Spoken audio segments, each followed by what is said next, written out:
एक मामला चल रही है कि वोटर लिस्ट को लेकर के, जिसमें कई तरह से मामला सामने आ रही है, लोग जिससे काफ़ी परेशान हैं और आने वाले समय में एक परेशानी का मुद्दा भी बन सकता है। जिस तरह से देखा जाए कि जिस तरह कोरोना काल थे, लोग बाहर थे और एक तरह से हरकत मच गई थी, हालांकि उससे समय सीमा दिया था, लेकिन यहाँ आपके पास 25 दिन का समय सीमा दिया गया है, जिससे लोगों में काफ़ी भगदड़ भी मच सकती है कि लोग जो बाहर रहते हैं। ऐसे में क्या कुछ प्रतिक्रिया दीजिएगा, क्या समस्या होने वाली है, क्या इसमें सरकार को फिर से विचार विमर्श करना चाहिए? अभी इलेक्शन आयोग के तरफ से ख़ास तौर पर सिर्फ बिहार स्टेट में ये आदेश आया है कि गहन पुनरीक्षण होगा मतदाता सूची का। तो मतदाता का गहन पुनरीक्षण का जो समय निर्धारित किया है वो पिछले 25 से, जो 25 चला गया, अगले 26 तक 1 महीने का था, जिसमें से ये 3-4 दिन तो अभी तक स्थानीय पदाधिकारी और बीएलओ तक भी बात नहीं पहुंची है। बीएलओ तक अब 2-3 दिन में बात पहुंचेगी, फॉर्म उसको उपलब्ध कराया जा रहा है। तो अभी हम लोग इसमें बहुत ज़्यादा चिंतित नहीं थे और यहाँ के मतदाता तो बिल्कुल, अभी मतदाता को, आम मतदाता को कुछ पता नहीं है। लेकिन महागठबंधन की ओर से कल पटना में जो कॉन्फ्रेंस किया गया, जिसमें सभी दल के, महागठबंधन के सब, इंडिया गठबंधन जिसको बोला जाता है, उसके तमाम नेता लोग मौजूद थे। और फिर आज ममता बनर्जी का भी बयान आया है और राहुल गांधी का भी बयान आया है।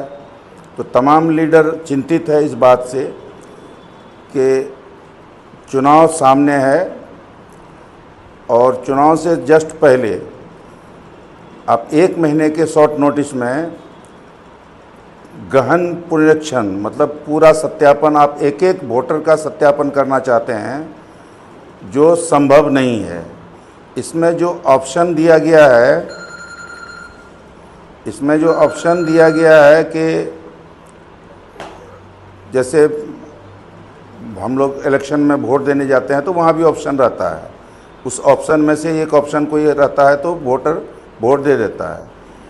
लेकिन चिंता की बात यह है कि इसमें जन्म प्रमाण पत्र भी मांगा जा रहा है। इसमें फिजिकली जो वोटर है उसको फिजिकली उसको उपस्थित होकर ये फॉर्म भरना है। अब पदाधिकारी का, जो निचले स्तर के पदाधिकारी हैं, उन लोगों से जो बात होती है तो उन लोगों का कहना है कि ऑनलाइन भी सुविधा है। लेकिन हम लोगों को जो जानकारी मिल रही है, जो बड़े लीडर जो हम लोगों को बता रहे हैं कि ऑनलाइन का, जो जितने भी ऑनलाइन करेंगे उसको इस बार वोटर लिस्ट में उसका नाम नहीं चढ़ाया जाएगा जब तक वो फिजिकली वो आके अपना उपस्थिति दर्ज नहीं कराते हैं। तो कुल मिला के अभी ये शंका व्यक्त किया जा रहा है, जो एनआरसी में भगदड़ हुआ था तो उसी तरह का ये एनआरसी का ही रूप ये ले रहा है, यही लग रहा है। अभी एक स्टेट में होने का कोई तुक नहीं था। जिस स्टेट में चुनाव नहीं हो रहा है वहाँ आप शुरू करते, अभी इस स्टेट में चुनाव होने जा रहा है। जैसे इलेक्शन आयोग पर आरोप लगा था महाराष्ट्र में कि अचानक जो है 50 लाख वोटर बढ़ गया, तो अचानक बढ़ गया तो वहाँ बढ़ गया। अब यहाँ जो होने जा रहा है तो यहाँ अचानक 50 लाख वोटर एक विधानसभा से, एक लोकसभा से, एक कहाँ से, जिला से कहाँ से कटेगा पता नहीं चलेगा, कितना कहाँ कट रहा है। कटने का वजह होगा हमारे यहाँ खास तौर पर ये बात जिला में भी, जो जिला पदाधिकारी महोदय जो प्रेस रिलीज किए थे, प्रेस कॉन्फ्रेंस में मीडिया वाले पूछे भी थे उसको कि जो लोग बाहर कमाने के गए हैं या बाहर किसी कारण गए हुए हैं, अभी नहीं हैं, तो उसका क्या होगा। तो डीएम साहब स्वयं बोले हैं कि उसको एक बार फिजिकली उसको उपस्थित होना होगा। ये मैंने जो प्रेस कॉन्फ्रेंस हुआ था, तो फिजिकली अभी हमारे यहाँ से कमोबेश 30 से 40 हज़ार लोग बाहर हैं। तो मज़दूर क्लास के लोग बाहर हैं। मज़दूर क्लास के लोग हमारे यहाँ के 90% पढ़े लिखे नहीं होते हैं।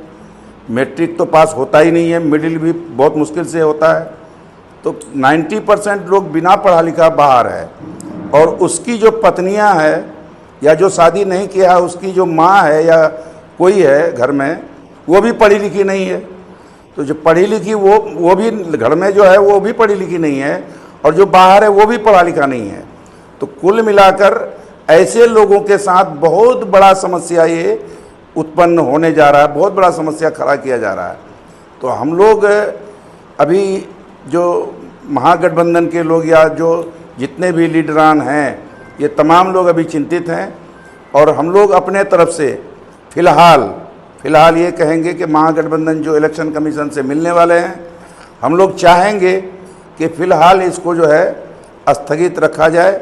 चुनाव के बाद फिर पुनः इस पर जो है गौर करके जो सरल तरीका से पुनरीक्षण होना चाहिए, सत्यापन करना है, सत्यापन कीजिए। उसमें हम लोग थोड़े मना कर रहे हैं कि सत्यापन नहीं करना चाहिए, सत्यापन होना चाहिए। लेकिन ये सत्यापन के चलते अगर हमारा 25-50 हज़ार वोटर अगर एक विधानसभा से कट जाता है, या हो सकता है कि अगर जन्म प्रमाण पत्र का मामला अगर सख्त हो जाए और ये कहा जाए कि माँ बाप का भी जन्म प्रमाण पत्र देना है, जिसकी जो शादी करके हम कहीं से लाए हैं, तो उसका तो मैके कहीं दूसरे गांव में है या कोई दूसरे ज़िला में है या दूसरे स्टेट में है, तो उसका भी जन्म प्रमाण पत्र अगर लाने की बात है इसमें, जैसा लिस्ट में है कि माँ बाप का भी जन्म प्रमाण पत्र चाहिए, तो माँ या बाप का जिसका भी हो, तो उसका तो जन्म प्रमाण पत्र छोड़िए, जो अभी मौजूदा हम लोग हैं, तो हम लोग के समय का या अभी के समय का जो जवान लोग है, उसका जन्म प्रमाण पत्र नहीं मिलता है जल्दी। वो आज जो पैदा हो रहा है, जो लोग अभी जो जनरेशन है, इस जनरेशन में जो पढ़े लिखे परिवार हैं वही सिर्फ प्रमाण पत्र बना रहे हैं। जो गरीब परिवार है वो अभी भी नहीं बना पा रहा है। आज के डेट में भी गरीब परिवार जन्म प्रमाण पत्र नहीं बना पा रहा है। अब अगर उसका सरकारी सुविधा के हिसाब से सरकारी हॉस्पिटल में अगर उसका बच्चा पैदा हो रहा है और वहाँ अगर प्रोसेस है कि वहाँ उसका जन्म प्रमाण पत्र बन जाता होगा, वैसा प्रोसेस अगर है तो फिर ठीक है। लेकिन सबका बच्चा तो यहाँ पैदा होता नहीं है, किसी का कहीं होता है। तो अब इसमें क्या होने वाला है आने वाले समय में, हम लोग बहुत चिंतित हैं। और हम लोग अपने अपने वोटर को आगाह करना चाहते हैं, जितने लोग बाहर कमा रहे हैं, बाहर चले गए हैं, आप लोग अपने रोजी रोटी के लिए बाहर हैं, बाल बच्चे को छोड़ करके बाहर हैं, आप लोगों से भी आग्रह है हमारा कि आप लोग ध्यान दें इधर, और हम एकदम हर दिन अलर्ट रहें, हर दिन की खबर लें। और आपको अगर आना जरूरी हो जाए, अगर अनिवार्य हो जाए आना, तभी आपका नाम वोटर लिस्ट में रह सकता है, तो निश्चित रूप से आप तत्काल प्रभाव से आप इमीडिएट आप प्रस्थान करें वहाँ से, और यहाँ आकर के अपना वोटर लिस्ट में नाम चढ़वाने का काम करें। अन्यथा आने वाले समय में फिर ज़्यादा परेशानी हो सकती है वोटर लिस्ट में नाम चढ़ाने के लिए। भारत में कई राज्य हैं, लेकिन सरकार बिहार पर ही इस तरह की कानून क्यों लागू की, क्या मंशा होती है? अभी यही बात उस दिन जो विरोधी दल के तमाम नेता जो बोल रहे थे, तो यही बात बोल रहे थे कि पूरे देश में, मुल्क में नहीं हो रहा है, पूरे हिंदुस्तान में नहीं हो रहा है, सिर्फ अभी स्टार्टिंग है पूरे एक बिहार में। और ममता बनर्जी जो बोल रही थी आज, तो उनका कहना है कि 6 स्टेट में होने जा रहा है। तो 6 स्टेट में कब होने जा रहा है? बिहार का पहले हो रहा है, उसके बाद का मैंने सीरीज में और 4-5 स्टेट है। चूँकि जो हिंदी भाषी क्षेत्र है, जहाँ बीजेपी का वोटर ज़्यादा है, तो इसी स्टेट में, इसी सब स्टेट में करना है उसको। और हम लोग जो मानते हैं यहाँ, आखिर हम भी इंसान हैं, तो हम भी किसी दल को मैंने सपोर्ट करते हैं। आप भी इंसान हैं, इस यहाँ के नागरिक हैं, आप भी मतदाता है, तो आप भी किसी को, अरे आप सरकारी पद में हैं या मैंने सरकारी पद में नहीं हैं, लेकिन फिर भी आपका तो मैंने कहीं ना कहीं किसी मैंने पार्टी के प्रति आपका यह है, हाँ, आपका वोट आप देते हैं, किसी को तो देते हैं। तो आप अगर सरकारी कर्मचारी हैं, आप बीएलओ हैं या बीएलओ से ऊपर के पदाधिकारी हैं, ऐसे पदाधिकारी अगर किसी पार्टी से संबंधित उसका अगर नेचर है तो निश्चित रूप से वो वैसा ही काम करेगा। जो उसके विपक्ष में जो वोटर होगा उसका नाम कटेगा। तो हम लोग ये मान के चल रहे हैं कि जहां बीएलओ ईमानदार होगा, निष्पक्ष होगा, वहाँ तो थोड़ा बहुत हो सकता है कि सही ढंग से कुछ काम हो जाए, लेकिन अक्सर बीएलओ जो होगा तो वो निष्पक्ष नहीं होता है। अब तक जो ये सब बात नहीं थी कि वोटर लिस्ट से नाम कट जाएगा, नाम तो कट ही नहीं रहा था किसी का, सबका नाम जुटा हुआ था। कोई मर जाता था तब जाके नाम फॉर्म 7 में या जिसमें भी दे करके उसका नाम कटवाता था। इसमें तो जो जीवित है, जो वोटर है, प्रेजेंट वोटर है, जो प्रतिनिधि है, वैसे लोगों का नाम कटने वाला है। मरने वाले का तो नाम है ऑटोमेटिक कट जाएगा, उसका तो कोई सत्यापन में कोई फॉर्म नहीं भरा जाएगा। तो एक एक वोटर का, ऐसा नहीं है कि 200-400 वोटर का, 2-4 हज़ार वोटर का ऐसा सत्यापन होने जा रहा है, नहीं, पूरे 100% वोटर का सत्यापन होने जा रहा है। तो पूरे 100% वोटर का सत्यापन विपक्षी दल के नेता माननीय तेजस्वी यादव जी मैंने बोल रहे थे कि 2003 में जो हुआ था तो 2 साल लगा था, और अभी आपका 1 महीना में कैसे करा लीजिएगा? 2 साल का काम 1 महीना में संभव ही नहीं है, जिसमें 5 दिन गुजर गया। तो 2 साल का काम आप 1 महीने में करना चाहते हैं, इसका मतलब है कि दाल में कुछ काला है। आप वोटर को जो महागठबंधन के पक्ष का वोटर है उसका नाम आप काटना चाहते हैं, जो सेकुलर वोटर है उसका नाम आप काटना चाहते हैं, और वैसे लोगों का नाम आप रखना चाहते हैं जो आपका बेनिफिट हो, आपको वो फायदा हो। यही कहना है हमारा कि आज का हम आप लोगों को जो हम ये बता रहे हैं आज, तो हम ये सोच के बता रहे हैं कि जो 22वीं विधानसभा हो, किशनगंज लोकसभा क्षेत्र के लोग हो, पूर्णिया जिला के लोग हो या बिहार के लोग हो, जो भी बाहर हैं थोड़ा सजग रहें। आप लोग टेलीफोन से राब्ता करते रहें, और अगर इमरजेंसी हो, आना जरूरी हो, ये नहीं रुके। और जो मोदी जी करते हैं तो वो कर ही देते हैं, रुकता नहीं है जल्दी। तो ये अगर जरूरी हो तो आप निश्चित रूप से आप इमीडिएट आ जाएं और अपना काम यहाँ से करा के तब जाएं। सरकार अचानक इस तरह की कानून लाती है, लोग बाहर हैं, कोई व्यवस्था नहीं है, ऐसे में लोगों को कितनी परेशानी होगी बाहर से आने में। अच्छा, क्या है कि कोई भी कानून लाने से पहले उसकी सुविधा होनी चाहिए, व्यवस्था होनी चाहिए, और जब व्यवस्था नहीं है तो हजारों लाखों लोग देश विदेश में हैं। ऐसे में लोगों के साथ कितनी परेशानी होनी है। विदेश का मामला जहाँ तक है तो विदेश में 1% मान के चलिए, 1% या 0.5% होगा, लेकिन जो देश में है, जो यहाँ से हम लोग कहीं जाना चाहते हैं अगर, तो 2 महीने का मैंने सीट बुक रहता है, रिजर्वेशन बुक रहता है। मैंने आपको तत्काल में जाइएगा तो एक आदमी का टिकट कटाइएगा अगर, तो टिकट का कीमत जो लगता है तो वो लगता है, और 6,000 एक्स्ट्रा लगता है। 4 आदमी का कटाइए, एक फॉर्म में 4 आदमी का नाम होता है, तो 1 आदमी कटाइए या 4 आदमी कटाइए, 6,000 रुपया एक्स्ट्रा लगता है। तो तत्काल में भी अगर मान लीजिए हमारे 22 का ही मान लीजिए 30,000 40,000 लोग बाहर हैं, तो 30,000 40,000 लोग अगर आना चाहेगा तो एक बैच आना चाहेगा तो कहाँ से वो कौन चीज़ से आएगा?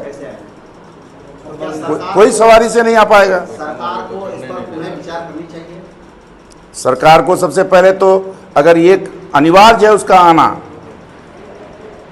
माने फिजिकली उसमें अगर आपको हाजिरी होना है तो आप सबके लिए सुविधा कीजिए। तो हम लोग ये चिंतित हैं कि जो भारत की सरकार है, मोदी प्रधानमंत्री जी जो जब से हैं, तो इसमें हम लोग देखें कि कोरोना पीरियड में भी लोगों को गाड़ी घोड़ा का इंतजाम नहीं हुआ, लोग पैदल चल दिए, दिल्ली से हो, बम्बई से हो, कहीं से भी हो, लोग घर के लिए पैदल चल दिए। अब अभी पैदल अगर चलेगा अगर कहीं से, तो फिर ये 1 महीना के बाद ही घर पहुंचेगा, वो उसका तो काम खत्म हो जाएगा। तो गाड़ी घोड़ा की व्यवस्था भी ये सरकार नहीं करेगी, ऐसा हम लोगों को लगता है। इसलिए हम लोग फिर पुनः आग्रह करेंगे कि जितने भी वोटर हैं 22 विधानसभा के, इलाहाबाद विधानसभा के, पूरे बिहार के तमाम वोटर एकदम अलर्ट हो जाएं और आप लोग पता करते रहें कि आपका आना अगर जरूरी है, अनिवार्य है, तो आप हर हालत में आप पहुँचें, जैसे भी हो, प्लेन से हो, ट्रेन से हो, बस से हो, जैसे भी हो आप पहुँचें। अन्यथा आपका नाम अगर कट गया, आपका नाम अगर वोटर लिस्ट में नहीं चल सका अभी, तो यकीनी तौर पर आने वाले समय में आपके लिए बहुत बड़ी मुसीबत होगी। इसमें और एक जो हमारे इलाके के लिए और ख़ास करके पूरे बिहार के लिए जो मानसून सक्रिय है, डेली बारिश होती है और बारिश के बाद जुलाई में सैलाब भी आना है। तो जुलाई में आप ये काम का काम भी करना चाहते हैं और सैलाब में जो है यहाँ पर लोग जो है तराई माम में रहते हैं। तो ऐसे मौके पर जो मानसून का भी सक्रियता है और प्लस जुलाई में सैलाब भी आना है, तो ऐसे इलाके में जो बिहार का जो 70-75% क्षेत्र जो सैलाबी इलाका है, ऐसे मौके पर बिहार में ये मतदाता सूची का गहन सत्यापन करना ये किसी भी प्रकार से उचित नहीं लग रहा है। हम लोग चाहेंगे कि तत्काल इसको स्थगित रखा जाए और फिर इसको चुनाव के बाद करना हो तो चुनाव के बाद किया जाए, समय लेके किया जाए। तो समय लेके किया जाएगा तो फिर आराम से लोग घर आके करेगा। तो हम लोग यही चाहते हैं कि अभी इसको तत्काल स्थगित किया जाए और ये चुनाव विधानसभा का हो रहा है, इसको विधानसभा का चुनाव को कर लिया जाए और उसके बाद जो है आप फिर गहन सत्यापन कर सकते हैं।